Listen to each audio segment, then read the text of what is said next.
তিনি খুবস রুটি খেতে পছন্দ করতেন, তিনি খাল ভিনেগার সিরকা খেতে পছন্দ করতেন, তিনি খাসির বাজুর গোশত সিনার গোশত খেতে পছন্দ করতেন। বিশ্বনবী লাউ খেতে পছন্দ করতেন। লাউ খান তো নাকি কোন স্বাদের লাউ?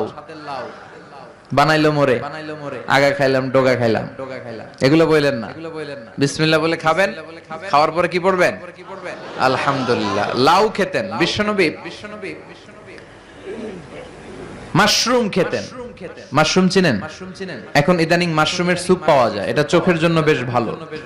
মাশরুম খেতেন, শশা খেতেন, তরমুজ খেতেন, কালিজিরা খেতেন, আজোয়া নামে একটা খেজুর খেতেন স্পেশাল। বিশ্বনবী বলেন মদিনার আজোয়া খেজুর যদি কেউ প্রতিদিন সকালে 7টা খায়, ওই দিন কোন সাপে কামড় দিল বিষে ধরবে না, ব্ল্যাক ম্যাজিক করলে ক্ষতি হবে না, জিন পরীর জাদু টোনায় তো কাজই হবে না।